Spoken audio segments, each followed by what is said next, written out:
underline all the things that you need to do to make it happen that you aren't doing now.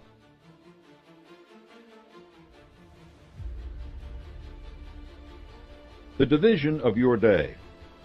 We each get 24 hours to manage. The broad divisions of that time are easy to see. 1, 8 hours for sleep. 2, 8 hours for work. 3, 8 hours of spare time. You can't mess around much with that first division or your health will suffer. You can occasionally steal an hour or two from your sleep, but it's a bad habit. Don't create any bad habits. The 8 hours spent at work are potentially your most directly productive. You need to stay focused on your purpose and your habit of going the extra mile if this is to be the case. The preceding 15 chapters of this book will teach you that. But in a few lines, I'll give you some tips to manage that time more effectively in attaining your purpose. The last 8 hours are your spare time. You need to manage them as well, or you'll find them slipping away in routine household chores, reruns of Mr. Ed, and listening to your neighbor talk about his new lawnmower again. This can be harder, but I have some guidelines to offer. As you'll see, managing your time, like managing your life, requires knowing what you want to use it for. Time management on the job. As our society gets more complicated, there seems to be more to do. I am indebted to the writings of Alan Lakin and Stephanie Winston for some of the advice that follows. They've spent their time learning about time. Prioritizing your tasks. Make a list of all the things you need to do today, this week, and this month. Divide another sheet of paper into 4 equal sections. Label the top left important and urgent. Here you will enter jobs that you know must be done right away in order for you to be successful. Write the day and hour each task is due next to each job. Label the top right section important but not urgent. Put things here that are essential to your work but aren't a crisis. If you pay the most attention to this section, nothing should end up in the top left category. Again, make a note next to each task about just exactly when it has to be done. It is important to review this section every day so that nothing slips over into important and urgent. In the bottom left, write unimportant but urgent. This category, like the last one, requires you to have a keen sense of your purpose. You have to be able to make a definite decision about what matters to you. Most of the things that fall into it will be spontaneous. Someone will want your advice. You may get a call telling you that you may have to act now to buy that beautiful timeshare in the Poconos. You won't bother to write them down because you can either dismiss them or move them into important and urgent. The category is on the sheet of paper mostly to remind you that urgent does not mean important. Finally, write unimportant and not urgent in the bottom right. You might not even bother to write tasks down here, since it means that you will never devote attention to them. But again, it helps to remind yourself that there are many things which can fall into this category. When you complete a task, put a line through it. Create evidence of your accomplishment as a reminder of your efficient use of your time. Handling paper. 2 kinds of paper will cross your desk. Valuable, a sales update, and superfluous, information about the office pool. Throw the superfluous stuff away without even setting it back down on your desk. Never give it a second thought. Handle the valuable material as little as possible. If you can, attend to it right then and there. Read updates, sign authorizations, write responses on the spot. Put reading material like magazine articles aside for a regular, dedicated time. If you can't act on a paper for some reason, make a small dot in an upper corner. The next time you pick it up, make another dot. You'll soon see how often you're handling the same piece of paper again, and you'll be motivated to do something about it. Budgeting your spare time. Routine tasks will easily expand to fit the time available and eat up all your spare time unless you make a definite decision to devote it to the things you think are important. Allot your time in the following manner to make sure that you are able to do all the things you need to. 1. Spend 1 hour a day in quiet meditation on the following subjects. A. your plan for your definite major purpose. B. Contact with infinite intelligence, affirming your gratitude for the blessings you have. C. Self-analysis, identifying the fears you need to master and making plans for doing so. D. Ways to increase harmony in all your relationships. E. The things you desire instead of the things you don't want. 2. Devote 2 hours to going the extra mile by rendering some sort of service to your community, your spouse, or your family, without expecting any kind of reward for it. 3. Study and read for self-improvement for an hour. 4. Spend an hour in contact with members of your mastermind alliance or close personal friends. This leaves 3 hours for relaxation, recreation, exercise, and other responsibilities. As you become familiar with these activities, you may be able to combine them with other things. You can meditate or read while commuting on the bus or train. If you have to drive to work, listen to audio tapes of self-improvement books. Carpool with a member of your mastermind alliance, and use the driving time for discussion and problem solving.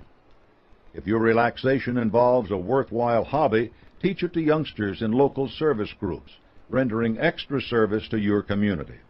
The possibilities are as many as you can make them. Follow this schedule 6 days a week, and set aside 1 day for nothing but mental and physical relaxation and your religious and philosophical activities. You can spend much of this time with your family. You all will be glad you did. Budgeting your money. Many people have written good and valuable books about specific ways of managing your money. Seek them out. I won't provide you with the nitty-gritty details, but I will remind you of the importance of budgeting your money.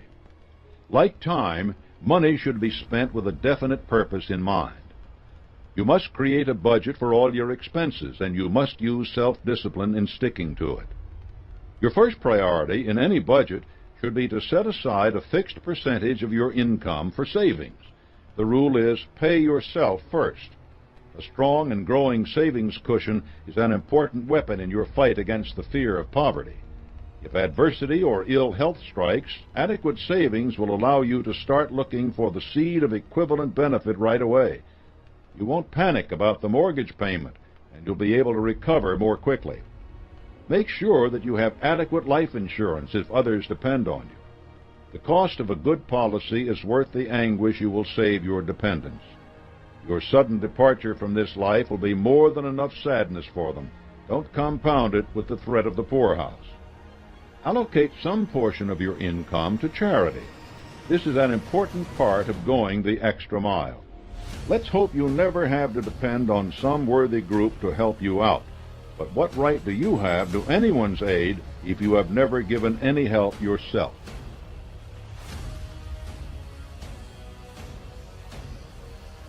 If you're in debt, you need to spend as much as you can realistically afford to pay that debt off.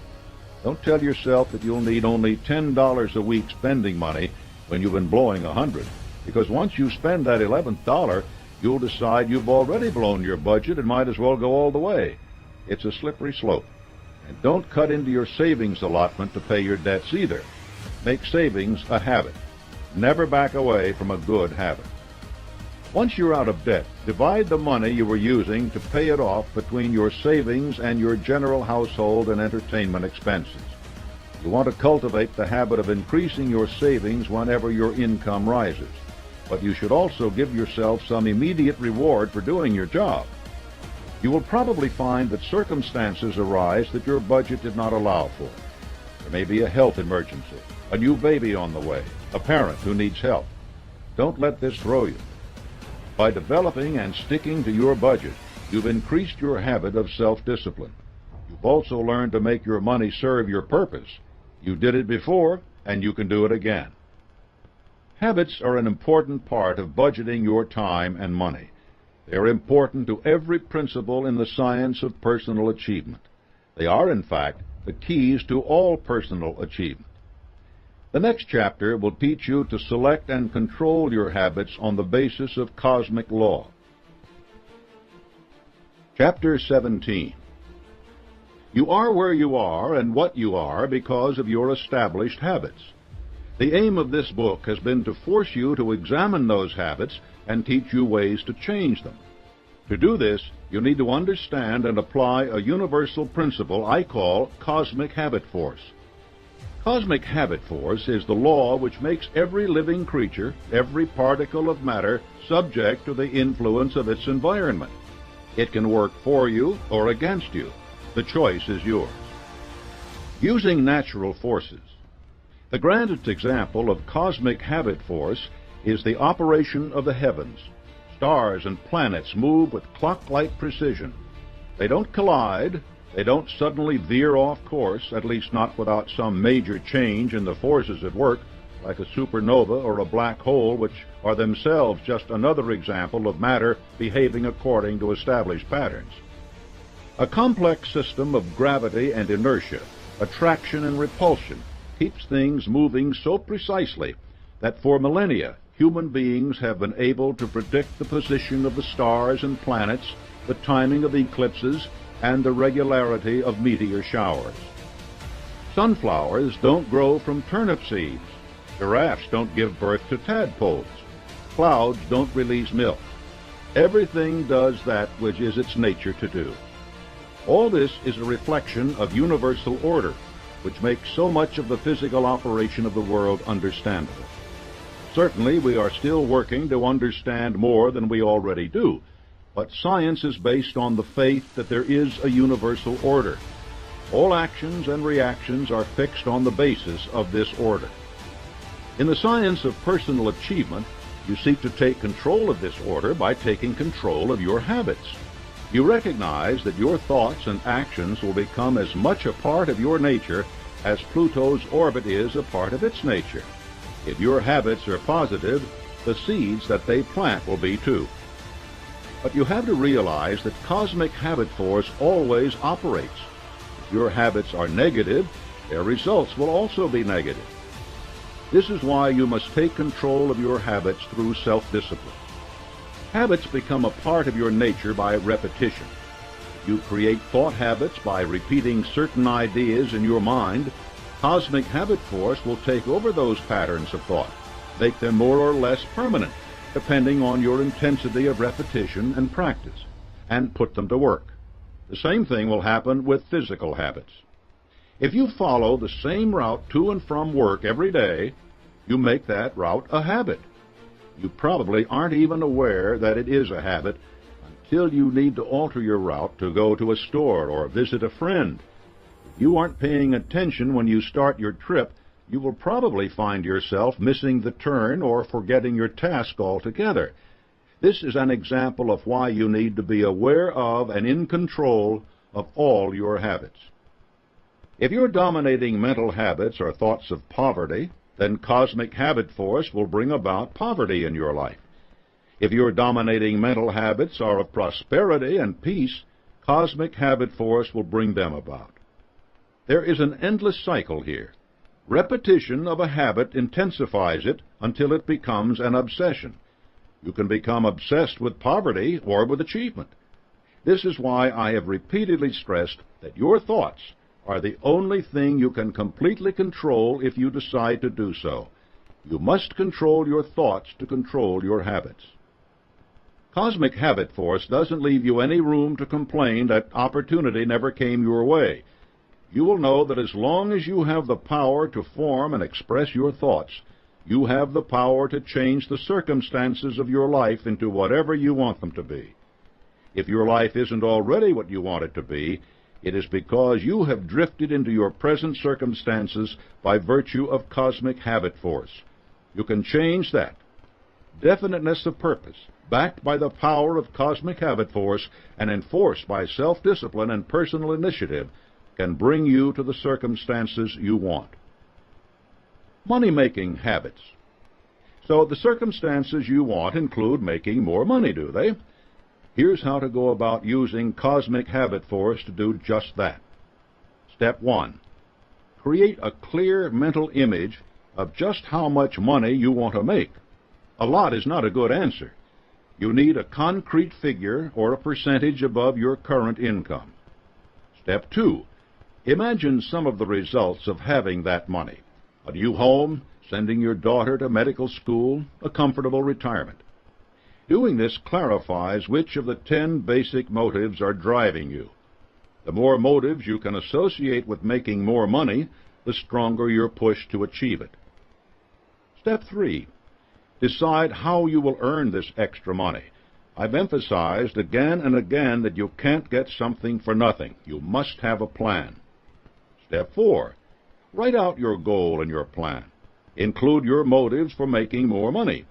Instead of a statement like, "I want to retire in security," write something like, "I want to own my own home free and clear of debt.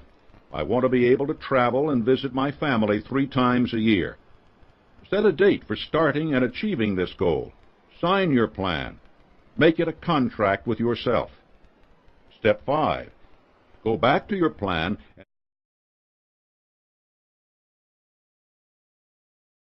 underline all the things that you need to do to make it happen that you aren't doing now.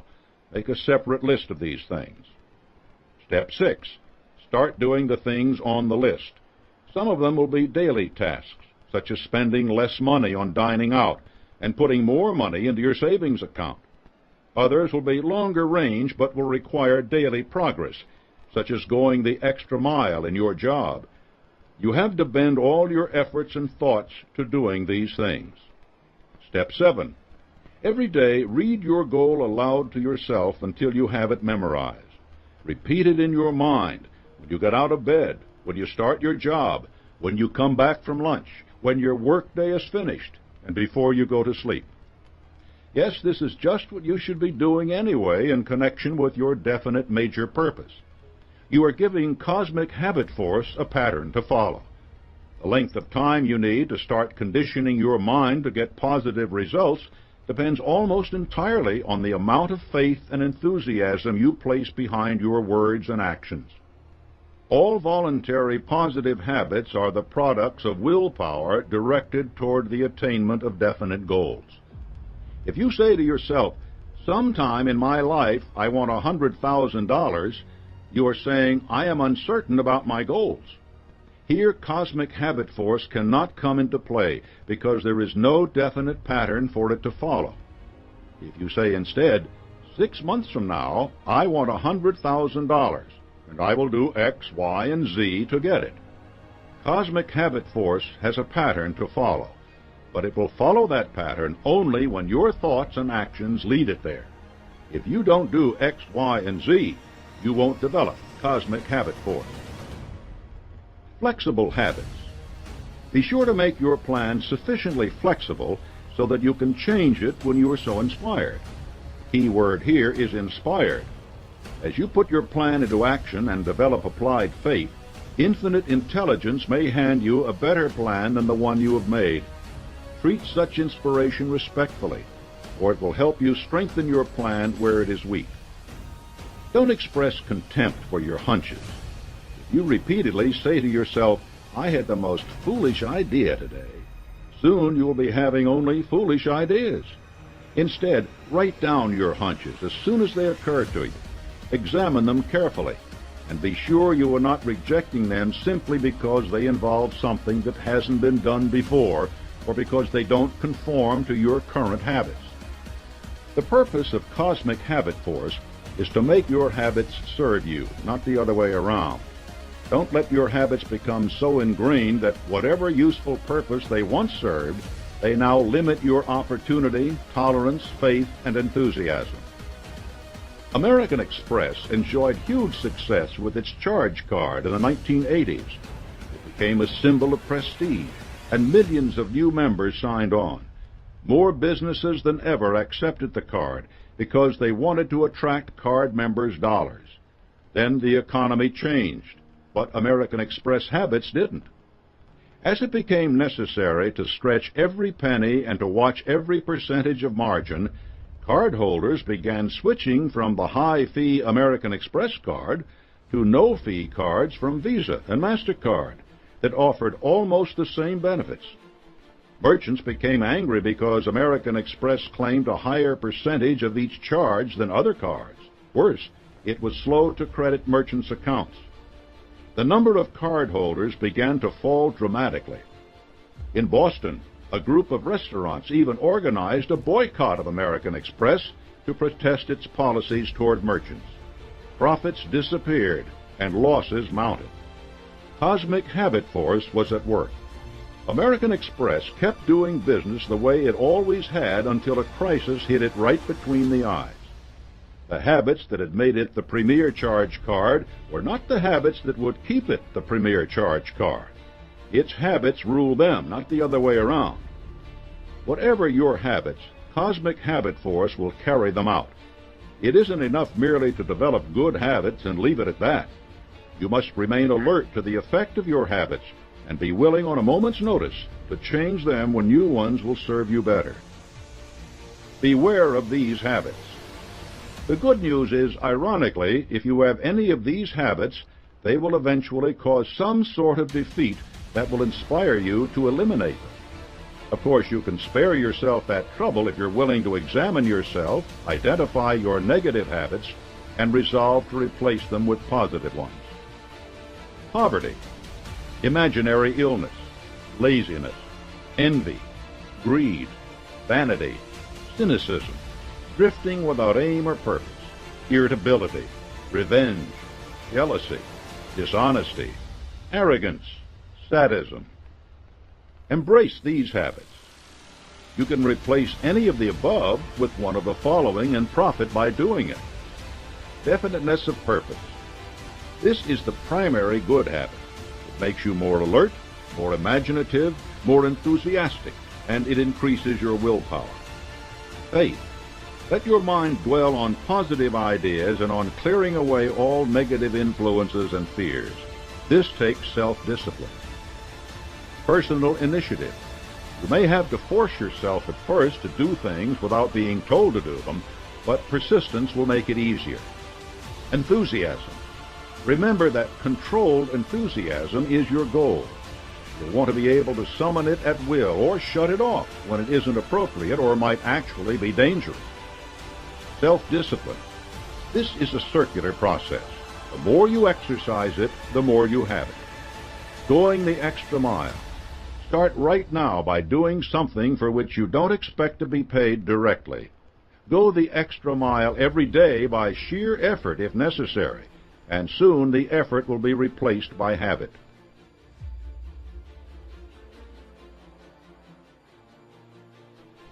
Controlling your willpower. In the chapter on self-discipline, you learned about your ego, the source of your willpower. Developing positive habits which can be taken over by cosmic habit force depends heavily on strong willpower.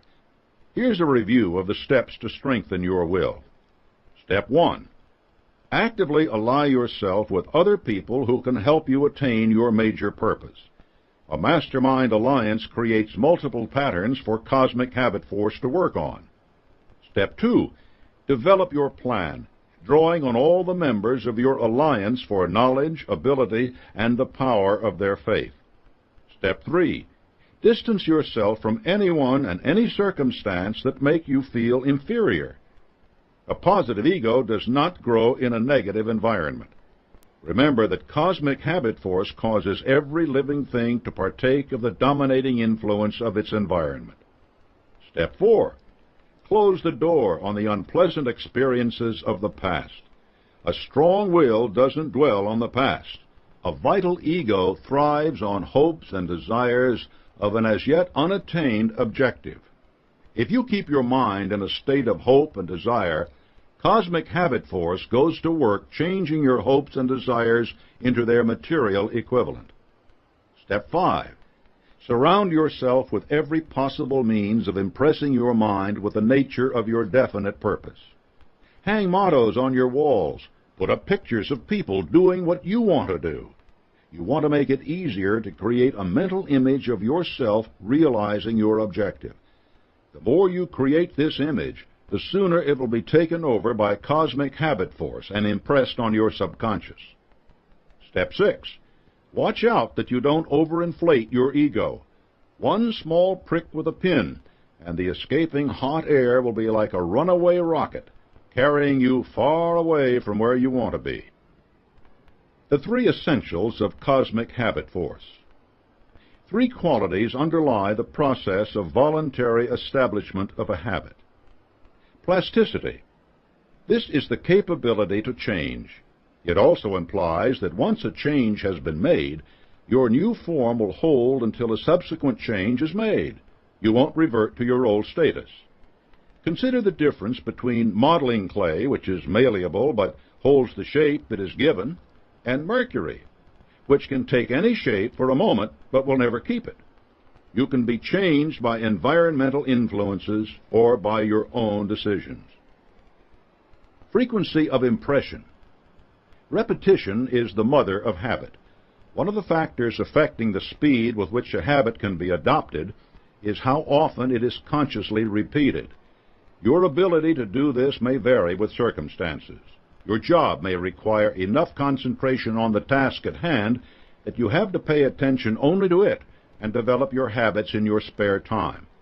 Personal initiative also comes into play. If you're lazy, you won't knock yourself out developing a habit. This can definitely slow down the process of acquiring it. Intensity of impression. You can go through the motions of an activity, or you can concentrate on doing it. Concentration builds the habit quickly. You impress the habit on your subconscious mind, and it becomes a part of everything you do. Here's an example of these three essentials at work. A woman working the swing shift at an electronics assembly plant was allowed 2 10-minute breaks, one at 6 p.m. and one at 10:30. Most of her co-workers used these breaks for cigarettes.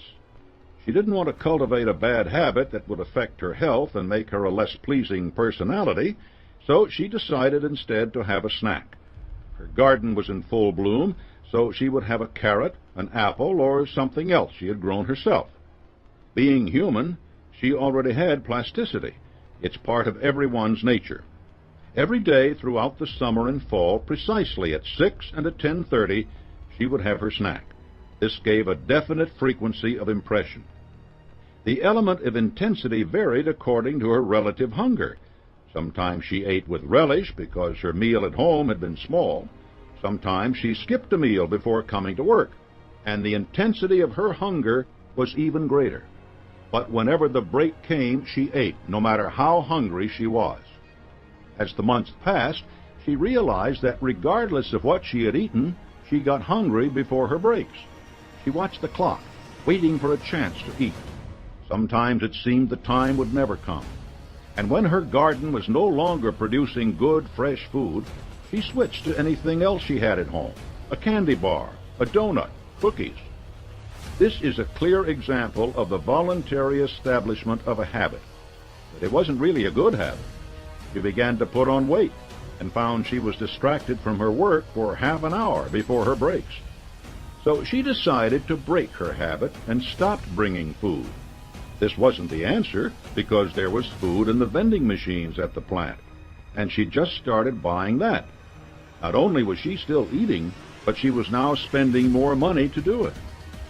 At this point, she really had to seize possession of her mind, inspire it with a strong motive, and take definite action. She set a definite minor purpose to break her habit. She did this by reading, substituting the desire for knowledge and inspiration for the desire for food. Her break came, she reached for a book instead of a candy bar. The same frequency of impression was there, of course. The only thing different was the intensity. At first the feeling of hunger persisted, but after a few days she acquired an appetite for reading, which overwhelmed the old physical desire. She established a new habit to supplant the old.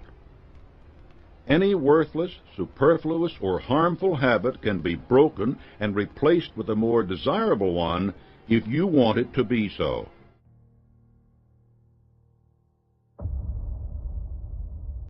One, develop definiteness of purpose. 2, establish a mastermind alliance. 3, assemble an attractive personality. 4, use applied faith. 5, go the extra mile. 6, create personal initiative. 7, build a positive mental attitude. 8, control your enthusiasm. 9, Enforce self-discipline. 10. Think accurately. 11. Control your attention. 12. Inspire teamwork. 13. Learn from adversity and defeat. 14. Cultivate creative vision. 15. Maintain sound health. 16. Budget your time and money. 17. Use cosmic habit force. A detailed evaluation. Following are concise summaries of the steps to making each principle a part of your life. Read them through, and then at the end of each section, stop the tape, write down specific actions you plan to take to implement the principles, then restart the tape for the next section. The summaries themselves will give you concrete recommendations about what to do. Under the definiteness of purpose, you might write down that you will define your major goal, write out a plan for achieving it, and read that plan aloud to yourself every day, all of which are mentioned in the summary. But if you also include a date by which you will have your plan written down, you will be making a commitment to yourself that will provide you with extra motivation. So do not simply parrot back the summary suggestions. Consider carefully the changes you need to make and be as detailed as possible in writing them out. In a few weeks or months, you can look at these notes, recognize the progress you've made, and renew your commitment to success. 1. Develop definiteness of purpose with PMA, the starting point of all worthwhile achievements. You should have one high, desirable, outstanding goal and keep it ever before you. You can have many non-conflicting goals which help you to reach your major definite goal. It is advisable to have immediate, intermediate, and distant objectives. When you set a definite major goal, you are apt to recognize that which will help you achieve it. Determine or fix in your mind exactly what you desire. Be definite. Evaluate and determine exactly what you will give in return. Set a definite date for exactly when you intend to possess your desire. Identify your desire with a definite plan for carrying out and achieving your objective. Put your plan into action at once. Clearly define your plan for achievement. Write out precisely and concisely exactly what you want, exactly when you want to achieve it, and exactly what you intend to give in return. Each and every day, morning and evening, read your written statement aloud. As you read it, see, feel, and believe yourself already in possession of your objective. Engage in personal inspection with regularity to determine whether you're on the right track and headed in the right direction, so that you don't deviate from the path that leads to the achievement of your objective. To guarantee success, engage daily in study, thinking, and planning time with PMA regarding yourself and your family, and how you can achieve your definite goals. Whatever your mind can conceive and believe, you can achieve when you have PMA and apply it. Now stop the tape and write your commitment to use this principle in your life. Then restart the tape. 2. Establish a mastermind alliance with PMA. A mastermind alliance is two or more minds working together in the spirit of perfect harmony toward the attainment of a specific objective. This principle makes it possible for you, through association with others, to acquire and utilize the knowledge and experience needed for the attainment of any desired goal in life. Your mastermind alliance can be created by surrounding yourself or aligning yourself with the advice, counsel, and personal cooperation of several people who are willing to lend you their wholehearted aid for the attainment of your objective in the spirit of perfect harmony. You can create a mastermind alliance with your spouse, your manager, a friend, a co-worker. Once a mastermind alliance is formed, the group as a whole must become and remain active. The group must move in a definite plan, at a definite time, toward a definite common objective. Indecision, inactivity, or delay will destroy the usefulness of the alliance. There must be a complete meeting of the minds without reservations on the part of any member. You can have several mastermind alliances, each with different objectives. That is, an alliance with your spouse to reach your family objectives, an alliance with your banker or investment counselor or attorney for your financial objectives, an alliance with your minister or clergy for your spiritual objectives, and so on. Now stop the tape and write your commitment to use this principle in your life. Then restart the tape. 3. Assemble an attractive personality with PMA. Your personality is your greatest asset or greatest liability, for it embraces everything that you control, mind, body, and soul. A person's personality is the person. It shapes the nature of your thoughts, your deeds, your relationships with others, and it establishes the boundaries of the space you occupy in the world. It is essential that you develop a pleasing personality, pleasing to yourself and to others. It is imperative that you develop the habit of being sensitive to your own reactions to individuals, circumstances, and events, and to the reactions of individuals and groups to what you say, think, or do. Positive factors of a pleasing personality: a positive mental attitude, tolerance, alertness, common courtesy, a fondness for people, flexibility, tactfulness, personal magnetism, a pleasant tone of voice, control of facial expressions, sportsmanship, sincerity, a sense of humor, humility of the heart, smiling, enthusiasm, control of temper and emotions, patience, proper dress. Do unto others as you would have others do unto you. Now stop the tape, write your commitment to use this principle in your life, and then restart the tape. Number 4. Use applied faith with PMA. Faith is a state of mind through which your aims, desires, plans, and purposes may be translated into their physical or financial equivalent. Applied faith means action, specifically the habit of applying your faith under any and all circumstances. It is faith in your God, yourself, your fellow man, and the unlimited opportunities available to you. Faith without action is dead. Faith is the art of believing by doing. It comes as a result of persistent action. Fear and doubt are faith in reverse gear.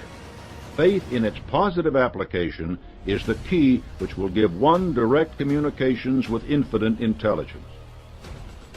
Applied faith is belief in an objective or purpose backed by unqualified activity. If you want results, try a prayer. When you pray, express your gratitude and thanksgiving for the blessings you already have received. Then ask the good Lord for His help. Affirm the objectives of your desires through prayer each night and morning. Inspire your imagination to see yourself already in possession of them, and act precisely as if you were already in physical possession of them. The possession of anything first takes place mentally by being imagined in the mind's eye. Prayer is your greatest power. Now stop the tape, write your commitment to use this principle in your life, and restart the tape. 5. Go the extra mile with PMA. Render more and better service for which you are paid, and do it with a positive mental attitude. Form the habit of going the extra mile because of the pleasure you get out of it, and because of what it does to you and for you deep down inside. It is inevitable that every seed of useful service you sow will multiply itself and come back to you in overwhelming abundance. Following this principle will make you indispensable to other people. The principle manifests itself in two important laws: the law of compensation and the law of increasing returns. These unvarying laws always reward intelligent effort rendered in the attitude of faith and rendered instinctively without regard to the limits of immediate compensation. Q1 plus Q2 plus MA equals C. The quality of the service rendered plus the quantity of the service rendered plus the mental attitude in which it is rendered equals your compensation in the world and the amount of space you will occupy in the hearts of your fellow man. Make going the extra mile with PMA a habit. Now stop the tape, write your commitment to use this principle in your life, and restart the tape. 6. Create personal initiative with PMA. Personal initiative is the inner power that starts all action. It is the power that inspires the completion of that which one begins. It is the dynamo that starts the faculty of the imagination into action. It is, in fact, self-motivation. Motivation is that which induces action or determines choice. It is that which provides a motive. A motive is that inner urge only within the individual which incites you to action, such as an idea, an emotion, a desire, or an impulse. It is a hope or other force which starts in an attempt to produce specific results. When you know principles that can motivate you, you will then know principles that can motivate others. Motivate yourself with PMA. Hope is the magic ingredient in motivation, but the secret of accomplishment is getting into action. Use and develop the self-starter. Do it now. Now stop the tape and write your commitment to use this principle in your life, and then restart the tape.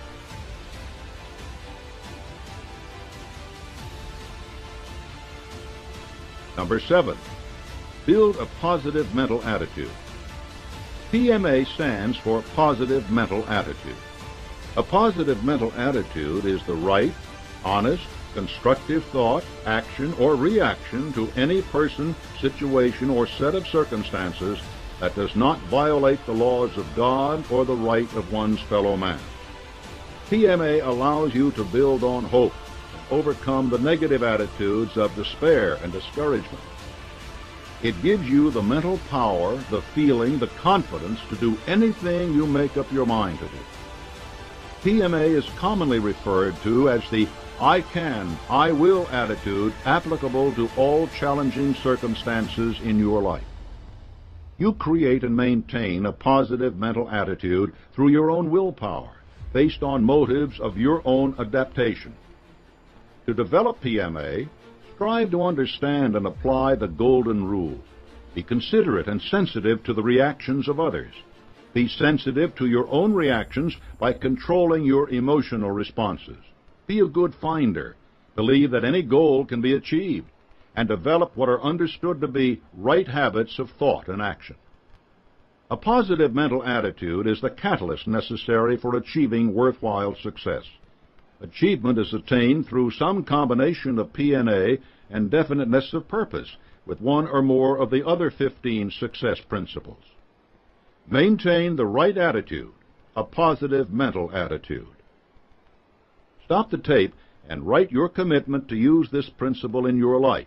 Then restart the tape. 8. Control your enthusiasm with PMA. A person without enthusiasm is like a watch without a mainspring. Father John O'Brien, research professor of theology at the University of Notre Dame, says, the first ingredient which I believe is absolutely necessary for a successful, efficient, and competent individual is enthusiasm. He adds, enthusiasm comes from the Greek words that let you look into the root of this word, into its basic, fundamental, and original meaning. The first is theos, which means God. The other two words are ente, so that in the early usage of this term of the ancient Greeks, it literally meant God within you. Further, no battle of any importance can be won without enthusiasm. To become enthusiastic about achieving a desirable goal, keep your mind on that goal day after day. The more worthy and desirable your objectives, the more dedicated and enthusiastic you will become. Understand and act on William James' statement. The emotions are not always immediately subject to reason, but they are always immediately subject to action. Enthusiasm thrives on a positive mind and a positive action. This is the key to controlling your enthusiasm. Always give it a worthy goal to focus on, and once you have channeled it toward that goal, it will carry you forward. Real enthusiasm comes from within. However, enthusiasm is like getting water from a well. First, you have to prime the pump. but soon the water flows and flows and flows. You can be enthusiastic about everything and anything you know or do. Enthusiasm is a PMA characteristic. It can be generated naturally from one's thoughts, feelings, and emotions, but more important, it can be generated at will. To be enthusiastic, act enthusiastically. Stop the tape now and write your commitment to use this principle in your life. Then restart the tape. 9. Enforce self-discipline with PMA. Self-discipline enables you to develop control over yourself. Self-discipline begins with mastery of your thoughts, what you really are, what you really do. Your failures and your successes are the results of habits. We are creatures of habit, but because we are minds with bodies, we can change our habits. Self-discipline is perhaps the most important function in aiding an individual in the development and maintenance of habits of thought, which enable that person to fix his or her entire attention upon any desired purpose, and to hold it there until that purpose has been attained. If you do not control your thoughts, you do not control your deeds. Think first and act afterward. Self-discipline is the principle by which you may voluntarily shape the patterns of your thoughts to harmonize with your goals and purposes.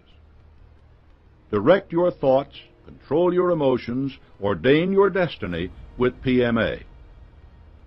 Stop the tape now and write your commitment to use this principle in your life. Then restart the tape. 10. Think accurately with PMA. Accurate thinking is based on two major fundamentals. 1. Inductive reasoning, based on the assumption of unknown facts or hypotheses. 2. Deductive reasoning, based on known facts or what are believed to be facts. In school, we are taught deductive and inductive reasoning, and the fallacy that results in starting with the wrong premise in the one instance and making the wrong inference in the other. Accurate thinking and common sense are in part the result of experiences. You can learn from your own experiences as well as those of others when you learn how to recognize, relate, assimilate, and apply principles in order to achieve your goals. 1. Separate facts from fiction or hearsay evidence. 2. Separate facts into classes, important and unimportant. Be careful of others' opinions. They could be dangerous and destructive. Make sure your opinions are not someone else's prejudices. The accurate thinker learns to use his or her own judgment and to be cautious no matter who may endeavor to influence him or her. Truth will be truth regardless of a closed mind, ignorance, or refusal to believe. Stop the tape, write your commitment to use this principle in your life, then restart the tape. 11. Control your attention with PMA. Controlled attention is organized mind power. It is the highest form of self-discipline. Controlled attention is the act of coordinating all the faculties of the mind and directing their combined power to a given end or definite objective. It is an act that can be obtained only by the strictest sort of self-discipline.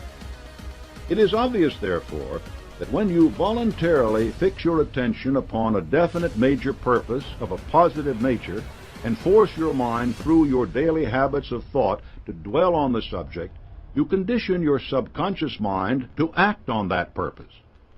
Controlled attention, when it is focused upon the object of your definite major purpose, is a medium by which you make positive application of the principle of suggestion. The mind never remains inactive, not even during sleep. It works continuously by reactions to the influences which reach it. Therefore, the object of controlled attention is that of keeping your mind busy with thought material which may be helpful in attaining the object of your desire. Controlled attention is self-mastery of the highest order, for it is an accepted fact that the person who controls his or her own mind may control everything else. Keep your mind on the things you want and off the things you don't want. Now stop the tape, write your commitment to use this principle in your life, and restart the tape.